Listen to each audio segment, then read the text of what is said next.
Tornado, tornado! She's one of the many who took cover from this. It kind of sounded like it was on top of us. The damage varies greatly from house to what used to be a house.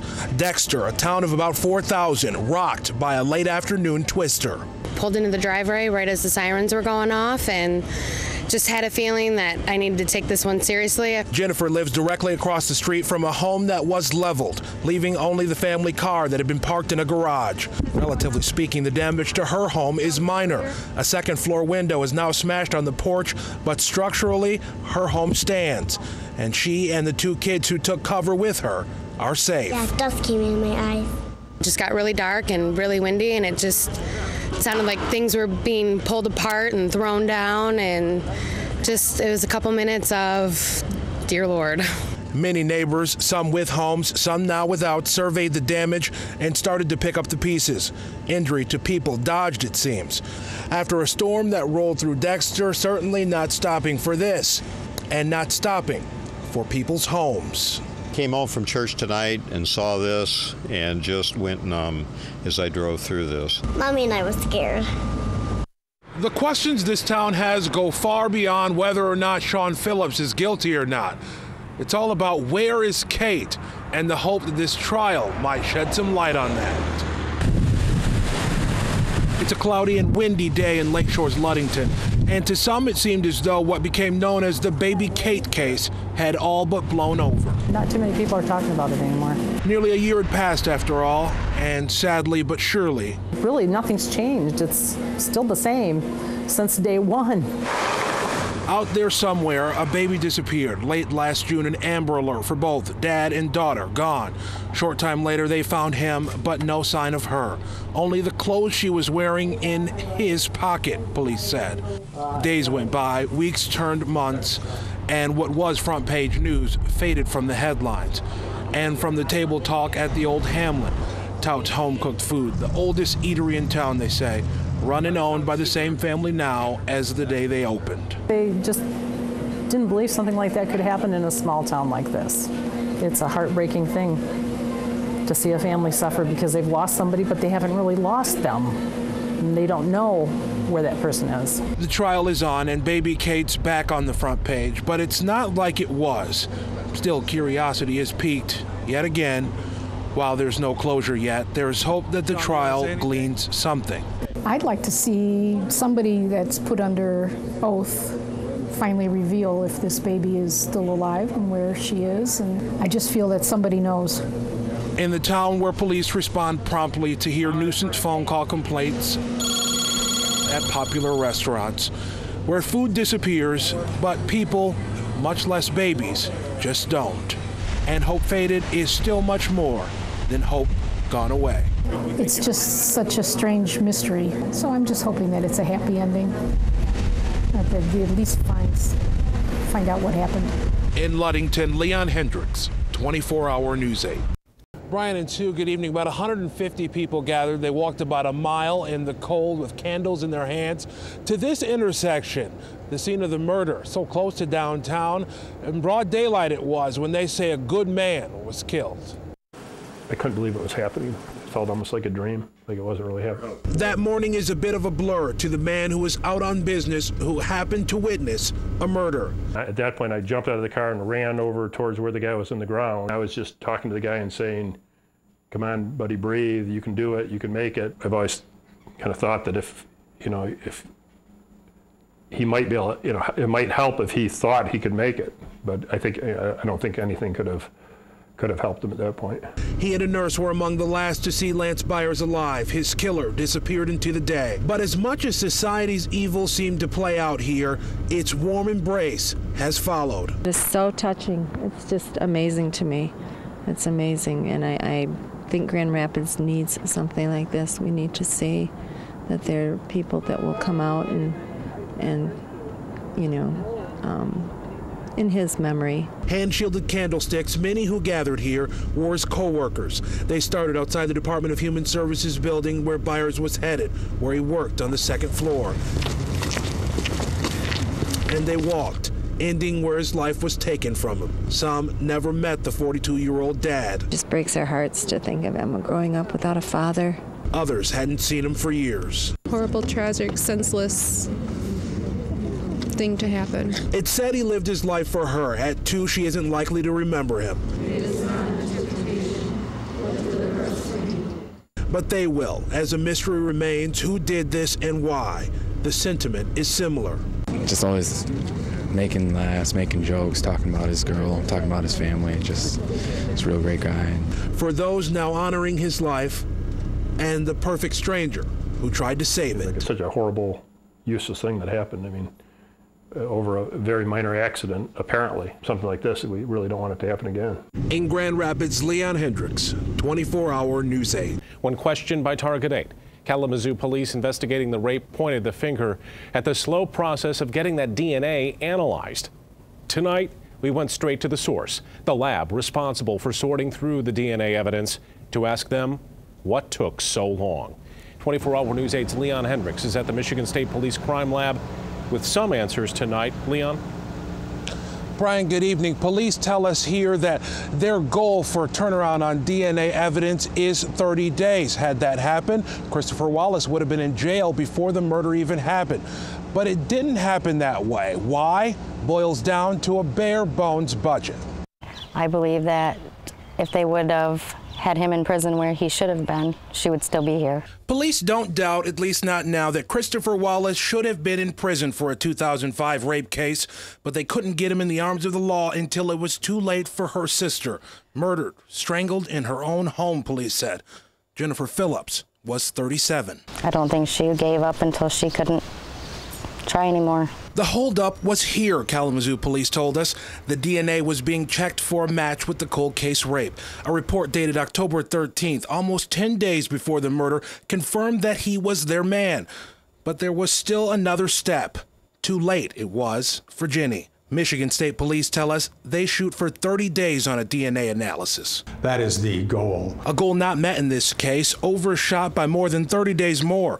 While this report was done before the murder, there was still another step, an independent analysis to make sure that the DNA was indeed a match.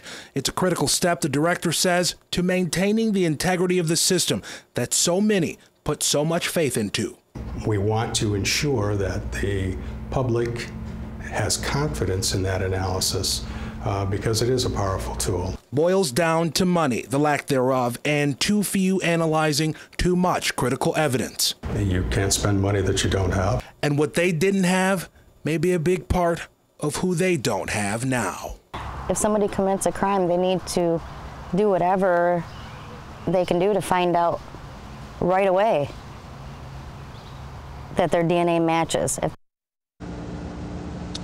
The crime lab director here tells us that more money to help them meet that 30-day goal is in the governor's plan. They hope that becomes a reality. They say what happened in this case is indeed a rarity, but they admit that it's one too many.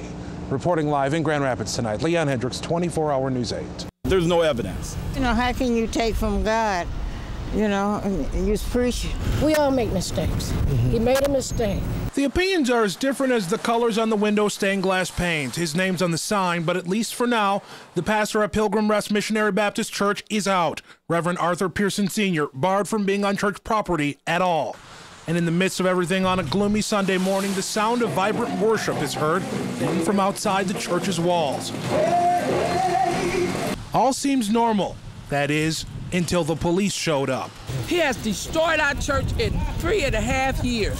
He's been misusing funds ever since he's been here. 3 cruisers to keep the peace as some refused to leave, we're told, and wanted to meet among growing concern about the pastor and the missing money to the tune of more than $200,000. Investigators say he stole it, and the prosecutors were convinced to the like. They issued a warrant for his arrest. Right now, the charge is embezzling between $50,000 and $100,000. And prosecutors say there may be more missing money and more than just the pastor involved. Some churchgoers say it's their business, not investigators. And he did wrong. I don't uphold his wrong, but I am the person to forgive. And we should make the decision. I don't think the law should have been even involved in it. It's a big issue here, a long-standing church and families that have been a part of it for generations. I mean, people in my own family is mad at me, don't want to speak to me because of what I believe in. Come on, that's crazy. A line of talkers for our story, ensuring all sides are heard. Thou shalt not steal. That's one of the 10th commandments, ain't it? And even the pastor's mom. You're his mother? Yeah, I'm his mother. Oh, have you asked him if he actually took the money? He didn't take no money. That's hurting Pastor. Pastor love all his members. Brother-in-law says he'll defend the pastor, not criminally, but on the money issues that may make their way into court. And I believe that he has a contract that allows him housing expenses, business expenses, and a salary and a bonus. Pastor gets a bonus? And Pastor, that's in his employment contract. Okay. He just wants to preach, teach, pray, and praise. The pastor himself, we went to him. The garage was closing as we arrived. Voices heard inside. None answering the door, though. Jesus loves you, the Pearsons, the sign says. A pastor in trouble right now, and if convicted on the charges as it stands, it could be from pulpit to prison for up to 15 years. And who knows how long it will take for the church to heal, no matter what the outcome. It was going strong until all this happened. Now, the arrest warrant has been authorized, but the pastor has not been picked up yet. Our sources tell us that that is expected to happen when the pastor turns himself in the coming days. We'll let you know when and if that happens, and of course, we'll let you know what happens as the case progresses. In the newsroom tonight, Leon Hendricks, 24-Hour News 8. You all should be investigated, and you all should be out of here. It's all a bit familiar here. Wayland Chief Dan Miller off the job. Flashback 2003. They've been there. I don't know if there's some secrets that I haven't seen. And now again. You people need to, somebody shake yous and wake yous up to the truth and facts around this town. Back then it was low morale, they said, and spending problems. This time the investigation started with a more serious edge as state police stepped in to investigate criminal allegations of mishandled police seized property. Mid-March, final decision from prosecution, no charges against the chief. But interim city manager Terry Hoffmeyer says he still needs some answers. There's some questions I wish they would have asked, but they didn't. And there's some clarifications on some of the chief's responses that I really need some more information on. The questions he has, we asked about those. Oh, I bet you'd want to know. In 2003, Miller was given his job back by the same man that has put him on leave now. Therefore, my decision that Dan Miller be hired as Wayland's police chief. But this time, Hoffmeyer says there may be some non-criminal issues that could preclude the chief's leadership. Back then, there were hundreds. Today, dozens. They wanted answers then.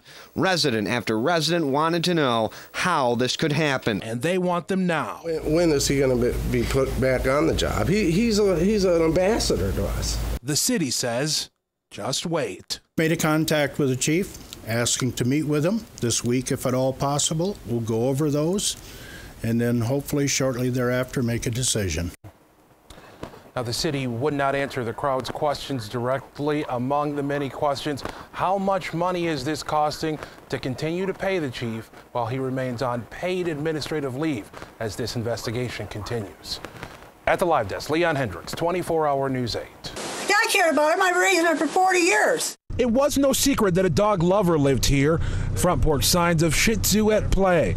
But it seems to be a bit of a surprise that the sign meant more than 350 dogs covered in feces and living in filth. At first, our knocks unanswered. Then she came out. And you better not have that camera rolling either. Hold on. That's his job, is to get sound and video. Is that camera rolling? Of course it is. With obvious ire and frustration, she says she signed her rights to the dogs away. Much of her fretting now over reports that the dogs were ill. The dogs weren't sick, for one thing. And your buddy plastered it all over the news last night that my dogs were sick. So how were they? They looked like they were covered in feces. Yeah, I was sick and my husband was sick. I got behind in grooming, but they weren't sick. Shelter staff say that the dogs had obviously been fed and aside from the filth were mostly healthy, but covered in feces that wouldn't have lasted long. With the dogs gone, an opportunity to clean up their mess at the house Gallons and gallons of new bleach to help get the job started. After she tried to wave down a passing sheriff's deputy to boot us from her property, we had one more obvious question. Do you think $250 was too much?